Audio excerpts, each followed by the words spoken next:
Hello, कैसे हैं सभी लोग and welcome to Shariq epic.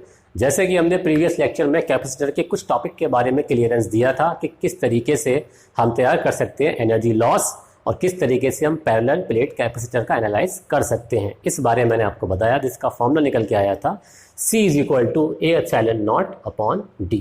आज हम बात करने वाले हैं इंड्यूस चार्ज की, यानी प्रेरित आवेश की, कि किसी भी पैरेलल प्लेट के बीच में अगर कोई डाइलेक्ट्रिक अरेंज कर दिया गया है तब इस डाइलेक्ट्रिक पर इंड्यूस्ड चार्ज कितना होगा, ऐसा हमको फाइंड करना है। चलिए हम यहाँ पर देखते हैं।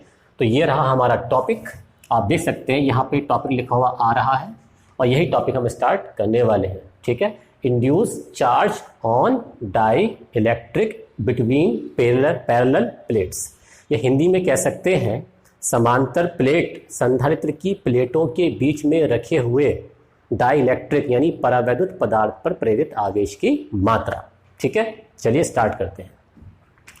सबसे पहली बात, हम लोगों के पास यहाँ आप देख सकते हैं एक पैरेलल प्लेट कैपेसिटर बना हुआ है।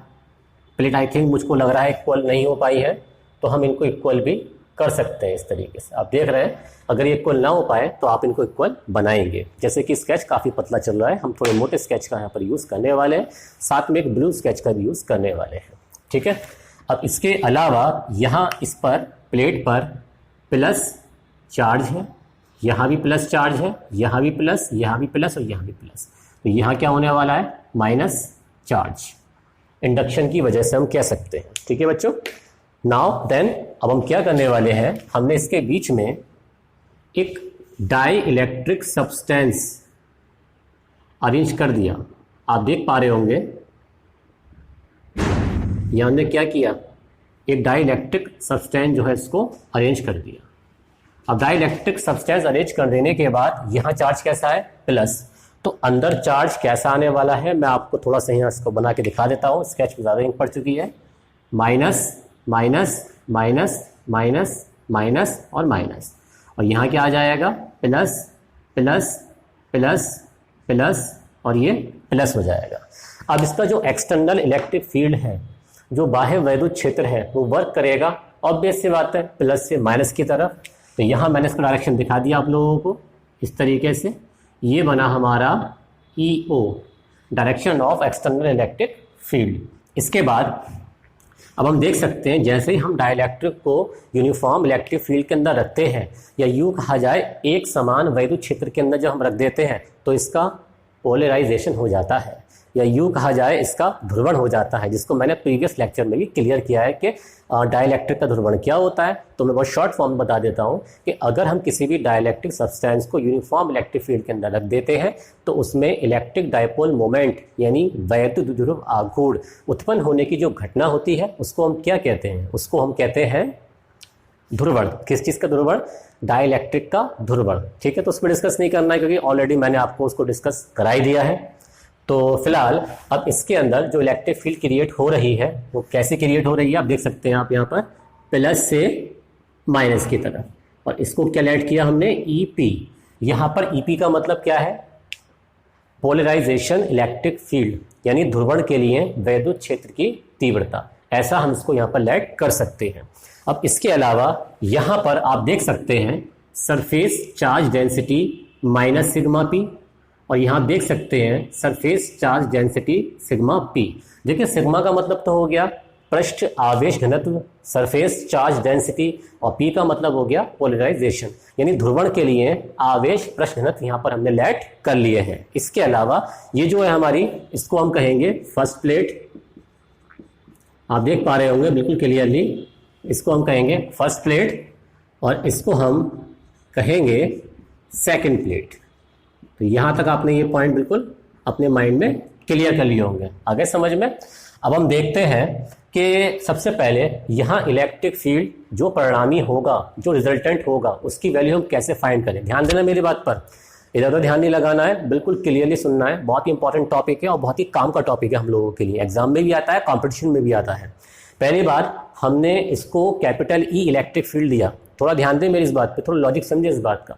मैंने यहाँ पर इसको क्या दिया, कैपिटल E इलेक्ट्रिक फील्ड दिया। किसको दिया, इस कैपेसिटर को दिया। तब इस कैपेसिटर की प्लेटों के बीच में क्या क्रिएट हुआ, ईओ इलेक्ट्रिक फील्ड क्रिएट हो गया। आप लोग देख पा रहे होंगे यहाँ पर ईओ इलेक्ट्रिक फील्ड क्रिएट हो गया। अब इसके बाद इस डाइलेक्ट्रिक के अंदर भी इलेक्ट्रिक फील्ड क्रिएट हुआ। अब जो हमारा रिजल्ट बचा इलेक्ट्रिक फील्ड का, आप समझ सकते हैं कि ये वाला इलेक्ट्रिक फील्ड तो पोलराइजेशन ध्रुवण को क्रिएट करने में डिस्टर्ब हो गया, खर्च हो गया, व्यय हो गया, बट ये वाला जो था इसी की वजह से तो ये क्रिएट हुआ, यानी इस इलेक्ट्रिक फील्ड में से इतना इलेक्ट्रिक फील्ड लेस हो गया। और अगर हमने इन दोनों घटा दिया तो क्या निकल के आ जाएगा, रिजल्ट इलेक्ट्रिक फील्ड, यानी परिणामी इलेक्ट्रिक फील्ड जो हमको फाइंड करना है। चलिए फाइंड करके देख लेते हैं। पहले हम E is equal to E naught minus E P. आप देख पा रहे होंगे इक्वेशन नंबर फर्स्ट, मैंने यहाँ इक्वेशन नंबर फर्स्ट ये तैयार कर दी है, आपने इसको बिल्कुल क्लियरली यहाँ पर देख लिया है। अब इसके बाद ना तो हमारे पास ई ओ की वैल्यू है, ना ही हमारे पास ई पी की वैल्यू है, और ना ही हमारे पास कैपिटल ई की वैल्यू है। तो मैं आपको बता देना चाहता हूँ कि ये जो डाइलेक्ट्रिक है इसको मैंने के लेट किया हुआ है। आप सभी लोग जानते हैं कि डाइलेक्ट्रिक को हम क्या कहते हैं, के कहते हैं। तो मैंने क्या किया, यहाँ पर मैंने इसको के लेट कर लिया है। अब पहले हम 3 वैल्यू फाइंड करेंगे। नंबर 1 जो रिजल्टेंट इलेक्ट्रिक फील्ड है, नंबर 2 जो हमारा प्लेटों के बिटवीन में इलेक्ट्रिक फील्ड है, नंबर 3 जो हमारे डाइलेक्ट्रिक के पोलराइजेशन के कारण क्रिएट हुआ इलेक्ट्रिक फील्ड है। तो 3 तरीके का इलेक्ट्रिक फील्ड हमको यहाँ पर मिल चुका है। तो पहले हम बात करते हैं फर्स्ट, सबसे पहले E is equal to sigma upon K epsilon 0। आप देख पा रहे होंगे इक्वेशन नंबर सेकंड में यहां मैंने E की वैल्यू तैयार कर दी, E is equal to sigma upon K epsilon 0।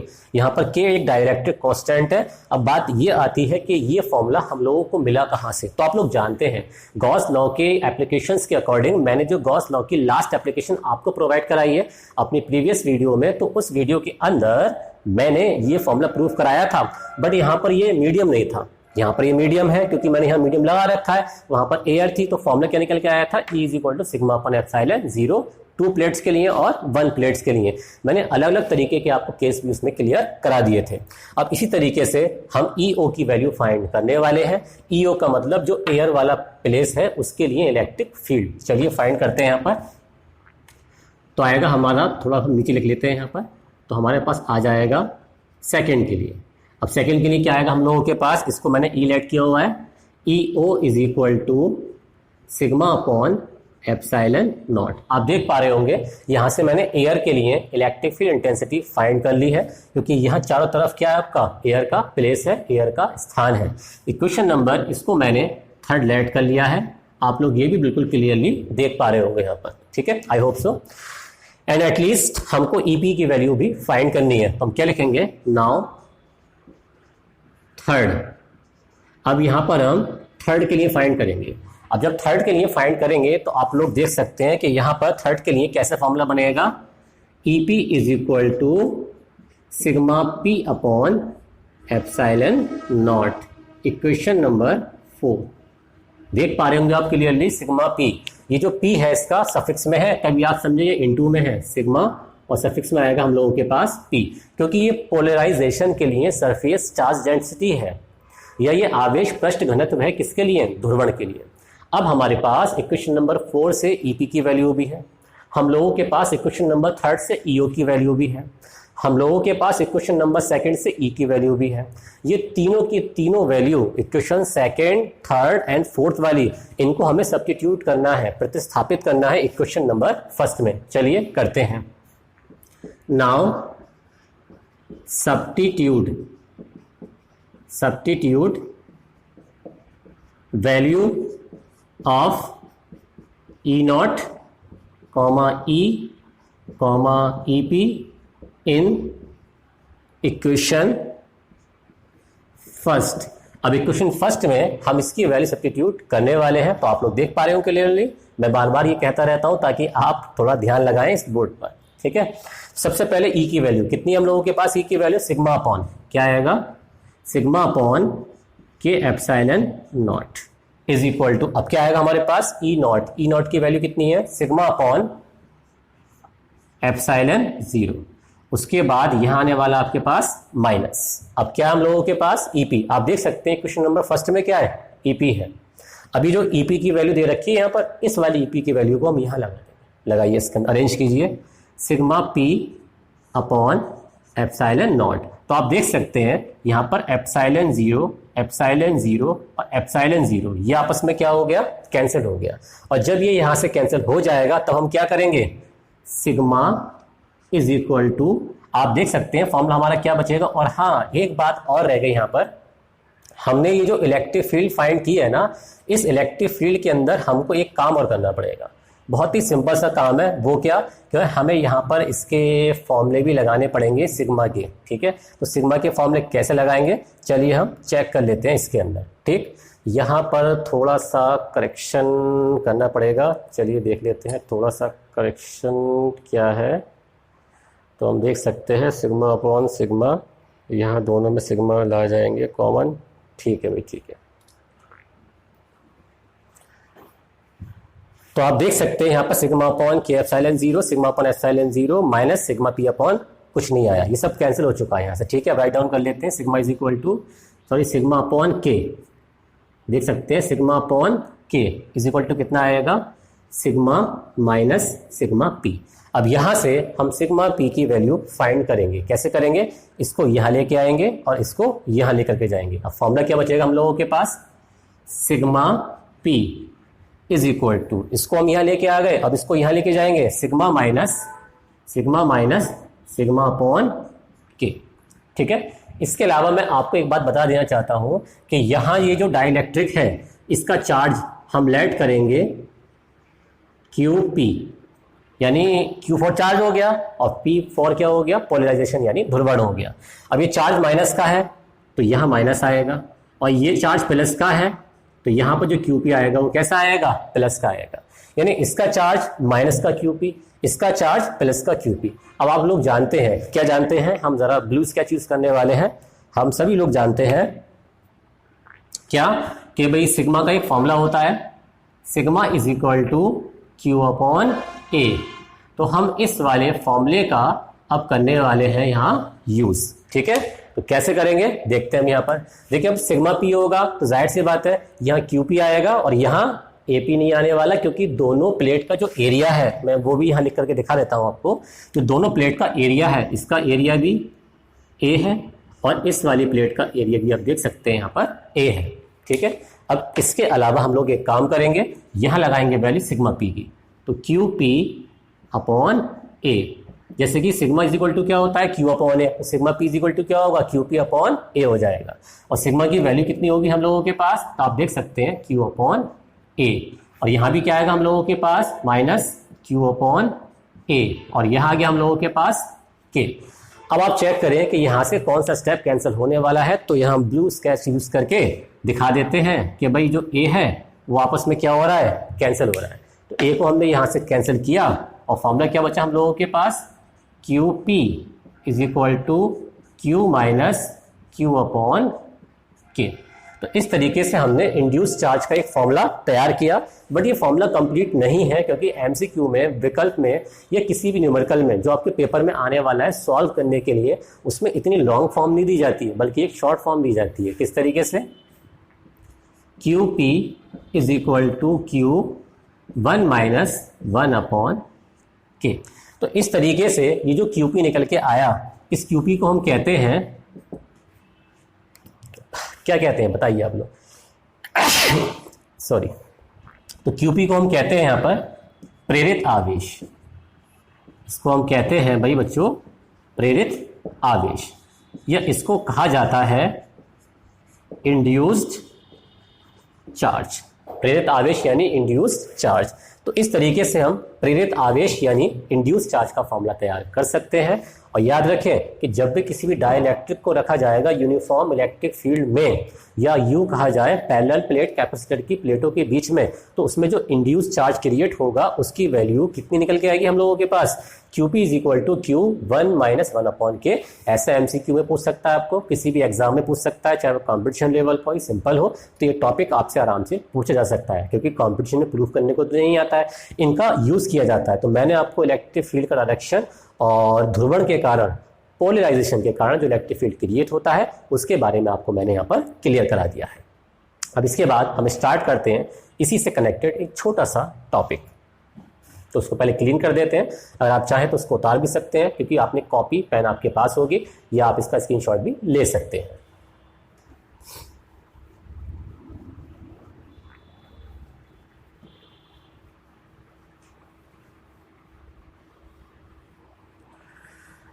अगर आप लोगों ने अभी तक प्रीवियस वीडियो नहीं देखी हैं, प्रीवियस लेक्चर्स अटेंड नहीं किए हैं, तो प्रीवियस लेक्चर्स अटेंड जाके ज़रूर करें, क्योंकि प्रीवियस लेक्चर अगर आप अटेंड करेंगे तभी आपको ये लेक्चर अच्छी तरीके से समझ में आ पाएंगे।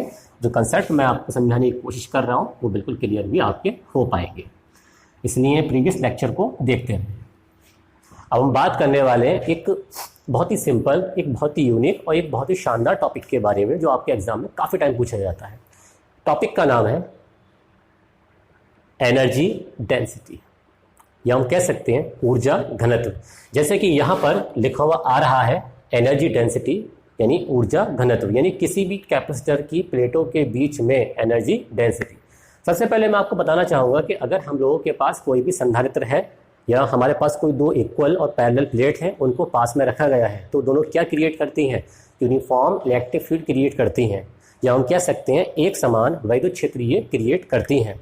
तो किसी भी पैरेलल प्लेट कैपेसिटर के बीच में जो इलेक्ट्रिक फील्ड होती है, उसके अंदर जो एनर्जी होती है, तो इलेक्ट्रिक फील्ड के पर यूनिट वॉल्यूम में जो एनर्जी होती है उसको हम कहते हैं एनर्जी डेंसिटी। क्योंकि आप लोगों को मैंने इस टॉपिक या इस चैप्टर के इनिशियल में, इंट्रोडक्शन में ये बात क्लियर की थी कि कभी भी आपसे कहा जाए कि भाई किसी भी कंडक्टर की एनर्जी जो होती है वो कहाँ कंजर्व होती है, तो आपको बता सकते हैं कि भाई इलेक्ट्रिक फील्ड के अंदर पोटेंशियल एनर्जी के रूप में कंजर्व होती है। तो जो कंजर्व होती है उसका जो अमाउंट होता है, उसकी जो मात्रा होती है, उस इलेक्ट्रिक फील्ड के अंदर एकांक आयतन में जो उसकी मात्रा होती है, उसको हम कहते हैं, क्या कहते हैं? उसको ऊर्जा घनत्व कहते हैं। तो ये लिखा आ रहा है यहाँ पर एनर्जी डेंसिटी।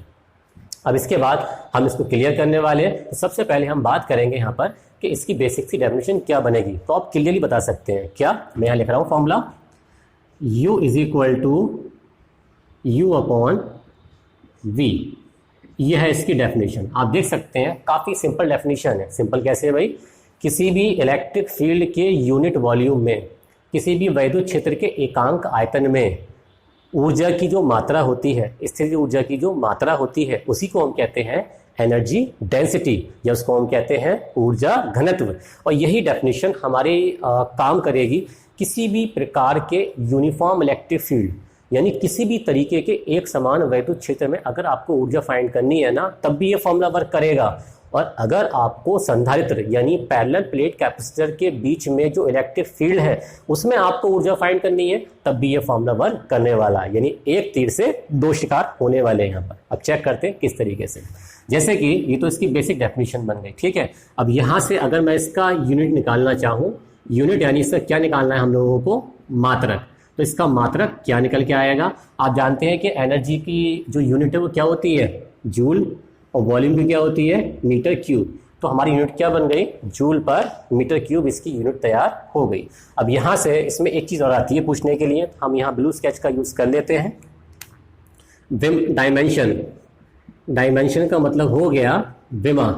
तो यहाँ पर कभी कभी विमा भी पूछने के लिए आ जाती है, तो फाइंड कर लेते हैं। सबसे पहली बात जूल, जूल यानी एनर्जी। एनर्जी की डायमेंशन क्या होती है? तो आप लोग जानते होंगे अगर आपने पढ़ी है, वरना आप प्रीवियस लेक्चर देख सकते हैं। ml/t-2, ये डायमेंशन होती है एनर्जी की। और मीटर क्यूब यानी वॉल्यूम, वॉल्यूम यानी आयतन की जो डायमेंशन है वो कितनी होती है? L³ होती है। अगर हम इसको सॉल्व करें तो हमारा आंसर क्या निकल के आएगा? चेक कर लेते हैं भाई बच्चों। यहाँ हो जाएगा m और यहाँ हो जाएगा L। देखिए L3 है अपॉन में, ऊपर ले जाए कितना हो जाएगा? L-3। तो माइनस का 3 प्लस का 2 कितना बचा? L-1। और कितना हो गया? T-2। तो आप लोग देख पा रहे होंगे इस तरीके से ml-1 T-2 डायमेंशन होती है किसकी? एनर्जी डेंसिटी की, या ऊर्जा घनत्व की। अब हम डिस्कस करने वाले हैं इसके फॉर्मूले के ऊपर कि इसका फॉर्मूला क्या होता है और कैसे हम इसको प्राप्त कर सकते हैं। चलिए देखते हैं सामने। सबसे पहले बात, वी नो दैट, हम लोग जानते हैं, we know that electrical capacitance, electrical capacitance of parallel plate capacitor. यानी हिंदी में मेरे कहने का मतलब यह है समांतर प्लेट संधारित्र की धारिता। समांतर प्लेट संधारित्र की धारिता, इसका फॉर्मूला आप लोगों को क्या पता है, देखते हैं यहां पर। Italic C is equal to A epsilon naught upon D. It's equation number first. आप लोग क्लियरली देख पा रहे होंगे C इज इक्वल टू क्या हम लोगों के पास, ए एप्सिलॉन जीरो। मैं थोड़ा उसको डार्क कर देता हूं ताकि आपको और क्लियर तरीके से चमक सके। देखिए ध्यान से, C is equal to A epsilon naught upon D, equation number first. तो ये पैरेलल प्लेट कैपेसिटर के लिए फॉर्मूला होता है, ठीक है। अब इसके अलावा potential energy for a conductor और ए कैपेसिटर, यानी किसी चालक के लिए वैद्युत स्थितिज ऊर्जा या किसी संधारित्र के लिए वैद्युत स्थितिज ऊर्जा का फॉर्मूला भी हमने पीछे प्रूफ कर दिया है। देखते हैं क्या है फॉर्मूला, देखिए ध्यान से। We know that, again we know that potential energy, potential energy किस चीज की पोटेंशियल एनर्जी, तो आप बताएंगे संधारित्र की या फिर कैपेसिटर की, ठीक है। क्या होता है फॉर्मूला इसका, U is equal to half CV²। आप देख सकते हैं बिल्कुल क्लियरली, काफी अच्छा फॉर्मूला हम लोगों को मिल चुका है और ये फॉर्मूला हमने प्रीवियस लेक्चर में क्लियर कर दिया। अगर आपने अभी तक जाकर नहीं देखा है तो आप लेक्चर में जाकर के देख सकते हैं, ठीक है। अब इस वैल्यू को इक्वेशन नंबर फर्स्ट से देखो, नीचे देखो यहाँ पर ध्यान से, ये जो C की वैल्यू है, इस वैल्यू को हम इस इक्वेशन में सब्स्टिट्यूट करने वाले हैं। चलिए करते हैं, कितना हो जाएगा यहाँ देखिए ध्यान से। यूजिंग इक्वेशन फर्स्ट, ठीक है। U is equal to half into, अब C कितना है हम लोगों के पास, A epsilon naught upon D. देखिए ध्यान से, A epsilon naught upon D into क्या हम लोगों के पास V, बट हम लोगों के पास V की वैल्यू नहीं है। चलिए कोई बात नहीं, इंटू क्या हो गया हम लोगों के पास V²। इक्वेशन नंबर तैयार हो गई हम लोगों के पास सेकंड। अब इसके बाद यूनिफॉर्म इलेक्ट्रिक फील्ड के लिए, एक समान वैद्युत क्षेत्र के लिए आप लोग जानते हैं एक फॉर्मूला मैंने कई बार रिपीट किया है, जिसको मैं यहाँ भी रिपीट करने वाला हूँ। एंड हम लिख देंगे यहाँ पर, and E is equal to क्या होता है, V अपॉन डी। तो यहां से हम V की वैल्यू फाइंड कर लेंगे। कितना हो जाएगी V की वैल्यू, आप देख सकते हैं, V is equal to E into D. यहां से मैंने V की वैल्यू फाइंड कर ली। अब इस V की वैल्यू को हम कहां सब्स्टिट्यूट करेंगे, इन इक्वेशन नंबर सेकंड। सो आप देख सकते हैं मैं यहाँ ब्लू स्केच का यूज करने वाला हूं। सो फॉर्मूला क्या बनेगा हम लोगों का, U is equal to half, ठीक है, into A epsilon naught upon D into V की वैल्यू कितनी है, E इंटू डी। और E इंटू डी क्या करना पड़ेगा, हमें स्क्वायर करना पड़ेगा। तो फॉर्मूला क्या बनेगा, E इंटू डी का होल स्क्वायर। तो इस तरीके से हमारा ये फॉर्मूला तैयार हो गया। अब हम चेक करेंगे नेक्स्ट लाइन में कि इसको क्या कैंसिल होने वाला है। तो आप देखें, U इज इक्वल टू क्या बनेगा फॉर्मूला, हाफ, ठीक है, इंटू क्या आएगा, ए epsilon not, A epsilon naught into में क्या आएगा, E² D² अपॉन डी। तो यहां से D की एक पावर क्या होगी, कैंसिल। तो D की एक पावर होगी आपकी यहां से कैंसिल। अब कैंसिल हो जाने के बाद फॉर्मूला हमारा क्या तैयार होगा, चेक करते हैं इस चीज को भी हम। U is equal to half A epsilon naught into क्या हो गया हम लोगों के पास, E² इंटू डी। अब A इंटू डी जो है, ध्यान दें इस बात पे, ये जो हमारे पास A इंटू जो डी है, ये किसके इक्वल होगा, वॉल्यूम के। तो हम कह सकते हैं यहाँ पर क्या भाई, A into D is equal to V। अब ये फॉर्मूला आप यहाँ सब्स्टिट्यूट कर सकते हैं, लेकिन ध्यान देने वाली बात ये है कि A into D is equal to V, ये पोटेंशियल डिफरेंस नहीं है, बल्कि ये क्या है, वॉल्यूम। वॉल्यूम मतलब ये क्या है, ये आप लोगों का आयतन है। ये ध्यान देने वाली बात है। अब इस वैल्यू को, कौन सी वाली वैल्यू को देख सकते हैं आप, U is equal to half epsilon naught E square into V. इस तरीके से हमारा ये फॉर्मूला तैयार हुआ। इसको इक्वेशन नंबर कौन सी लेट कर सकते हैं हम? Equation number 3।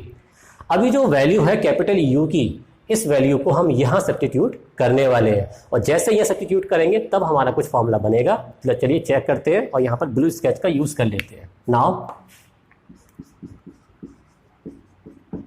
Using equation first, equation number first का यूज करने पर तो फॉर्मूला हम लोगों को क्या बन जाएगा? u is equal to capital U की value half epsilon naught E square into V upon V. तो v से v क्या हो गया? कैंसिल। और हम लोगों का फॉर्मूला क्या तैयार हो गया? तो हम देख सकते हैं फॉर्मूला हमारा क्या तैयार हो गया। तो फॉर्मूला बनेगा u is equal to half epsilon naught into E square. क्या बना? u is equal to half epsilon naught into E square. तो इस तरीके से हमारे पास तैयार हो गया एनर्जी डेंसिटी का फॉर्मूला किसी भी कैपेसिटर के लिए। बट यहाँ पर समझने वाली बात यह है कि ये जो हम लोगों का फॉर्मूला है, ये फॉर्मूला आप समझ सकते हैं, ये जो फॉर्मूला है केवल और केवल इलेक्ट्रिकल कैपेसिटेंस की एनर्जी डेंसिटी का नहीं है।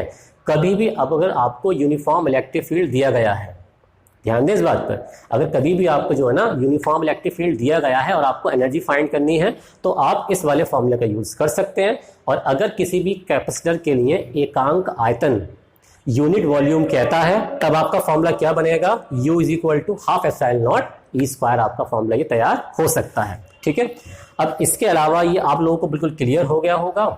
मैं एक ग्राफ भी इसका आपको बताने वाला हूं। कैसा ग्राफ है समझ लो इस ग्राफ को भी। मैं पहले इसको थोड़ा क्लीन कर देता हूं और क्लीन करने के बाद उस ग्राफ के बारे में भी मैं आपको बता दूंगा कि ग्राफ क्या है, कैसा है।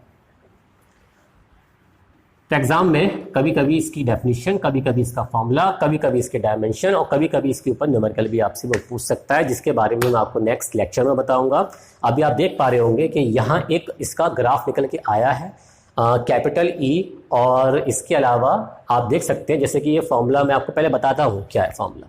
u is equal to half epsilon naught into E square. तो यहाँ पर एनर्जी डेंसिटी और इलेक्ट्रिक फील्ड के लिए एक ग्राफ बन करके आएगा। और ये जो ग्राफ है आपका ये कहाँ से बन के आ रहा है? ये आया सामने से निकलता हुआ। ये जो ग्राफ है आप इसमें देख पा रहे हैं कि किस तरीके से लोग बन रहा है और किस तरीके से u की वैल्यू इंक्रीज करने पर e की वैल्यू इंक्रीज हो रही है और किस तरीके से e की वैल्यू इंक्रीज करने पर u की वैल्यू इंक्रीज हो रही है। सो स्टूडेंट्स, आज मैंने आपको 2 टॉपिक्स क्लियर करा दिए हैं। एक तो मैंने आपको क्लियर कराया इंड्यूस चार्ज ऑफ डाइलेक्ट्रिक, यानी किसी भी परावैद्युत के जो प्रेरित आवेश होता है उसकी वैल्यू या उसका मान पैरेलल प्लेट कैपेसिटर के बीच में कितना होता है, ये मैंने आपको क्लियर करा दिया। इसके अलावा मैंने आपको एनर्जी डेंसिटी के बारे में भी क्लियर कराया।